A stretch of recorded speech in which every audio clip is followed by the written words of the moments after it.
Et nous enchaînons à présent avec Enjeu Patrimoine. Nous allons tenter de comprendre ensemble quelles ont été les grandes tendances ou les grandes dynamiques dans le secteur du crowdfunding en 2022. Et nous allons nous baser pour cela sur le baromètre du crowdfunding en France en 2022, édité par Mazars, mais également par Financement Participatif France. Et pour cela, nous avons le plaisir de recevoir sur le plateau de Smart Patrimoine Florence Demopou. Tout d'abord, bonjour Florence Demopou. Bonjour.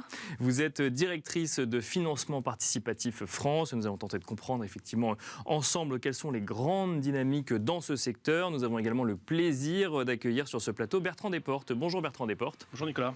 Vous êtes associé chez Mazars. On va peut-être commencer avec vous Bertrand Desportes avec quelques chiffres. Quand on regarde les tendances, alors on va parler de tendances qualitatives ou en tout cas de grandes dynamiques, mais peut-être juste avant en matière de volume, est-ce que le crowdfunding a autant plu en 2022 qu'en 2021 déjà ? Alors, le secteur enregistre encore une croissance de 25%, donc on atteint 2,4 milliards d'euros de collecte. Ça représente 120 000 projets financés, essentiellement sous forme de prêts pour 2 milliards 100 millions, sous forme d'investissement pour 150 millions d'euros et le résiduel en dons pour 106 millions d'euros. Ça, c'est les chiffres. Et ce qui sous-tend les chiffres, c'est d'abord toujours une appétence des Français pour le crowdfunding, qui est une finance qui est à la portée du grand public en termes de facilité d'utilisation et de transparence au service d'une économie de proximité et de projets qui font sens. Donc ça, c'est vraiment une dynamique d'une finance citoyenne et populaire qui marche beaucoup. Et après, il y a des dynamiques sectorielles. Je vais en aborder deux. C'est l'immobilier. L'immobilier, c'est 2 tiers de la collecte. On est à 1,6 milliard rien que sur l'immobilier, sur des projets d'aménagement foncier, de marchand de biens, de promotion immobilière.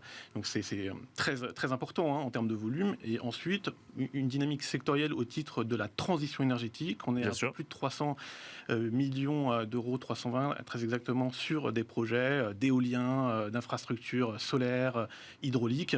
Et ça a vraiment constitué un enjeu fort de l'année.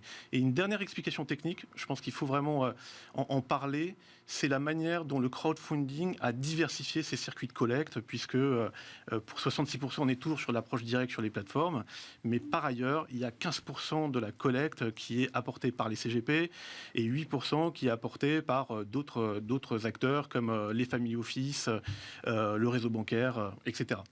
Alors, on va revenir en détail un petit peu sur tout ce que vous nous avez dit. On va rester, peut-être justement, on voyait le graphique qui s'affichait à l'écran sur les canaux de collecte. Effectivement, c'est nouveau, ça, qu'on voit des professionnels des placements ou de l'investissement. Je continue avec vous, Bertrand Desportes, avant de vous poser la question, Florence Demopou, qu'on voit des professionnels de l'investissement comme des CGP ou des family office qui orientent finalement vers des investissements en crowdfunding, qui amènent une partie des fonds vers le crowdfunding ?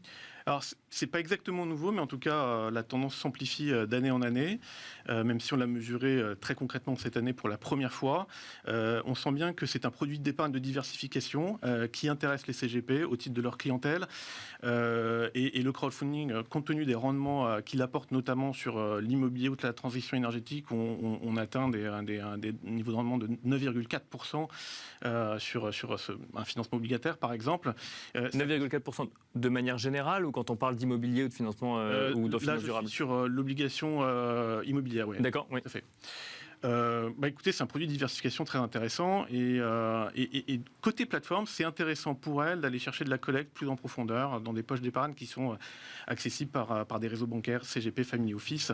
Une approche directe ne suffit plus à porter l'ensemble des projets qui sont mis en ligne sur les plateformes. Florence Demopou, alors effectivement, on reste sur une majorité d'investissements en direct sur des plateformes, 66%, c'est les 2 tiers exacts des investissements en financement participatif, mais on voit que le crowdfunding finalement s'ouvre à d'autres canaux de collecte et le crowdfunding rentre un peu plus, j'ai envie de dire, dans les bureaux des CGP ou des family office finalement. Oui, tout à fait. C'est une tendance qu'on observe depuis quelques années. Et finalement, on avait le crowdfunding qui était un outil désintermédié de financement qui redevient finalement un peu, c'est l'ironie, mais qui redevient un peu intermédiaire. Bien sûr, qui retrouve des intermédiaires. Voilà, ouais, c'est ça. via les canaux de CGP, de fonds d'investissement. Le fait est que le financement participatif, en fait, on le voit se professionnalise, devient de plus en plus un outil de diversification de l'épargne des Français.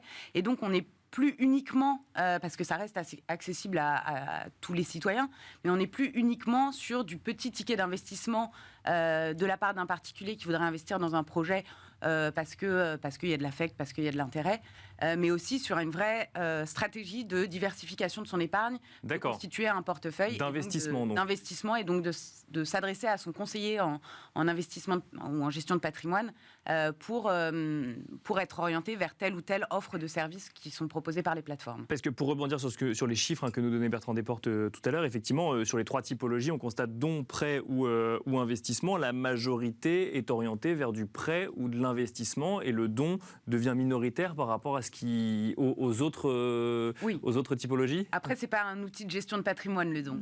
Bien sûr. On est sur une démarche complètement différente entre j'investis une partie de mon épargne dans un outil, une solution financière qui va me permettre un retour sur investissement et je finance un projet en don soit parce que j'ai envie de préacheter le produit ou le service qui va être proposé parce que je trouve sympa, attractif, soit parce que je suis dans une démarche charitable et j'ai envie de soutenir... Affectif presque, oui, bien sûr. Ou affectif, et j'ai envie de soutenir le projet ou le porteur de projet. Mais du coup, évidemment, un conseiller en gestion de patrimoine ne va pas orienter vers le don. Non, mais donc ça va dans le sens effectivement de cette professionnalisation finalement de l'investissement en crowdfunding que vous évoquiez. Alors, il y a cette prépondérance de l'immobilier aujourd'hui dans le crowdfunding. Ça marche très bien finalement d'investir en crowdfunding immobilier en 2022 toujours.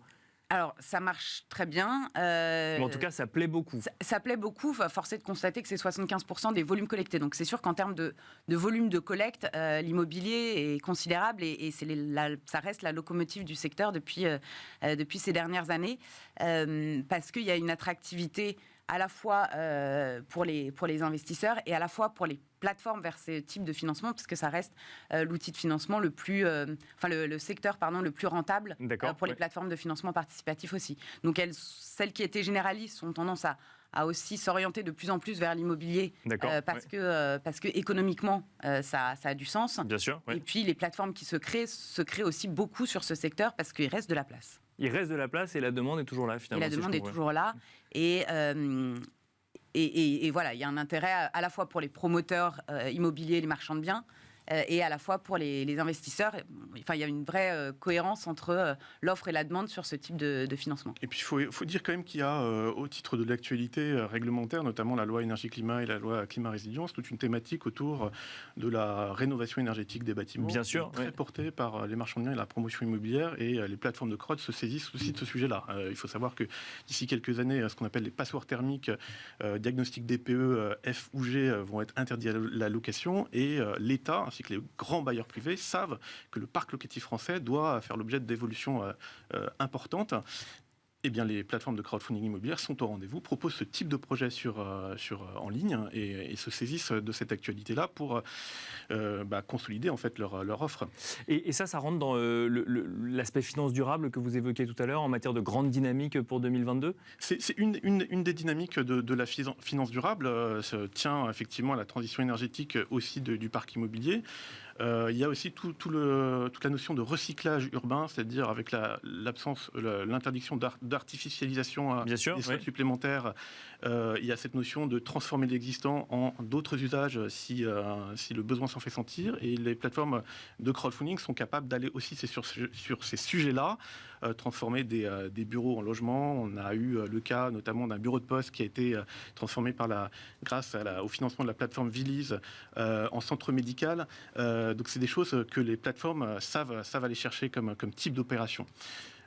Florence Demopoux, sur ce sujet finance durable, alors effectivement on voit le monde de la finance de manière générale se transformer en lien avec des critères ESG ou des objectifs de durabilité ou de finance à impact. Comment est-ce que ça impacte spécifiquement le secteur du crowdfunding ? Les plateformes de financement, comme n'importe quel acteur financier, elles sont bien obligées. Et puis, c'est dans l'ADN même, c'est ce que disait Bertrand, c'est un peu dans l'ADN du financement participatif, d'aller financer des projets à impact qui ont du sens. Et donc, elles prennent toutes aussi elles sont toutes dans une démarche d'aller sélectionner des projets aussi, évidemment sur la solidité financière, mais aussi sur l'impact en ayant des notations spécifiques sur les critères ESG du projet. Et donc, toutes les plateformes sont en train de soit développer leur propre outil, soit travaillent avec... De sélection finalement des projets avant de les proposer à l'investissement de notation extra-financière des projets qu'elles ont sélectionnés pour donner à l'investisseur une visibilité à la fois sur le risque financier qu'ils prennent, mais aussi sur l'impact que peut avoir leur argent en termes de critères ESG du projet qu'ils vont financer. Parce qu'on voit effectivement, alors on en reçoit sur le plateau de Smart Patrimoine des plateformes de crowdfunding dédiées parfois justement aux énergies renouvelables ou autres, mais là ce que vous nous dites c'est que de manière plus générale, toutes les plateformes de crowdfunding commencent à regarder les projets qu'elles financent aussi, même quand on parle d'immobilier par exemple.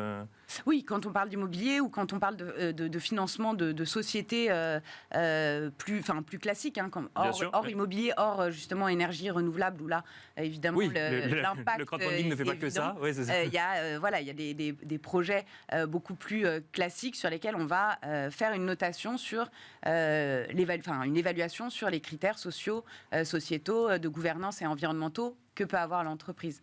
Et les plateformes vont avoir une vraie démarche de sélection des projets aussi en fonction de ces critères ESG pour satisfaire finalement une demande qui est réelle de la part des investisseurs sur les plateformes. Bertrand Desportes, rapidement. Oui. Il y a un chiffre, 74% des plateformes intègrent les critères ESG dans leur processus de sélection des projets qu'elles mettent en ligne. Donc, ça veut bien dire qu'elles s'intéressent vraiment au sujet de manière profonde. On a beaucoup parlé d'environnement, il ne faut pas oublier la branche S de l'ESG. Et évidemment, par le don, il y a des dynamiques de solidarité alimentaire, éducative, etc. Mais il y a aussi toute la thématique de l'insertion. On a vu le graphique tout à l'heure qui montrait que le secteur était aussi porté beaucoup par les acteurs de l'économie sociale et solidaire. Tout à fait. Oui. Un mot peut-être sur les dynamiques 2023. Pour le coup, on a beaucoup parlé de 2022. Alors effectivement, on imagine que ça va continuer en 2023, mais en 2023, il y a un rendez-vous pour le secteur du crowdfunding, Florence de Maupoux, qui a été décalé d'1 an, mais c'est cette réglementation PFSFP, et cet agrément à obtenir pour les acteurs français pour pouvoir continuer à réaliser leur activité, tout simplement en France, mais aussi en Europe. Oui, tout à fait. Non, c'est un rendez-vous et pas des moindres, puisqu'en effet, toutes les plateformes de financement participatif qui font du prêt rémunéré ou de l'investissement en titres financiers doivent obtenir le statut de prestataire de services de financement participatif, PSFP, d'ici novembre prochain, d'ici 10 novembre prochain. Aujourd'hui, il y a 5 plateformes en France qui ont obtenu ce fameux Sésame. D'accord. Je dirais qu'il y en a à peu près une soixantaine qui doivent encore obtenir l'agrément de prestataire de services de financement participatif.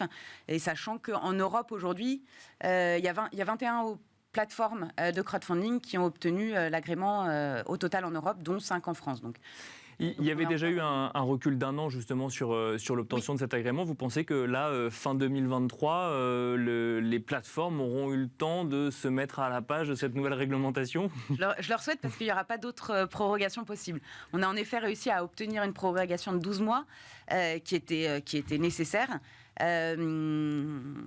Qui était nécessaire aussi bien pour les régulateurs, en fait, pour appréhender cette nouvelle réglementation qui arrivait quand même très vite. Bien sûr. Et à la fois pour les plateformes pour appréhender également toutes ces nouvelles règles, puisqu'on a un agrément...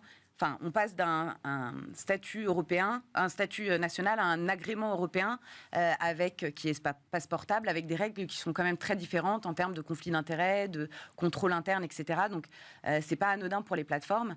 Et donc, il faut qu'elles déposent là maintenant leur dossier. Il y en a beaucoup qui l'ont déjà déposé et qui sont en cours d'instruction auprès de l'autorité des marchés financiers ou de la CPR si elles font du prêt. Bien sûr. Mais le fait est qu'il ne faut pas qu'elles tardent parce que c'est environ 6 à 9 mois pour obtenir le statut de PSF. Et c'est vrai que c'est une vraie marche importante à franchir, puisque là, on est dans une vraie logique d'agrément, donc ça s'apparente beaucoup à ce que connaissent les sociétés de gestion en termes de fonds propres minimum, en termes de gouvernance, en termes de contrôle interne, de gestion des risques. Elles doivent adapter leur dispositif à ce socle réglementaire qui est nouveau et qui est beaucoup plus exigeant. Et en même temps, c'est de nature à sécuriser le secteur, donc on s'en félicite et on s'en réjouit aussi. Et c'est des opportunités pour aller vers l'Europe, parce que le nouveau terrain de jeu de ces plateformes-là, c'est l'échelle européenne, tant en termes de projets que de collecte. Voilà. Merci beaucoup Bertrand Desportes, associé chez Mazars. Merci également Florence de Maupoux, directrice de financement participatif France. Merci à tous les deux, merci à vous de nous avoir suivis et à très vite sur Bismart.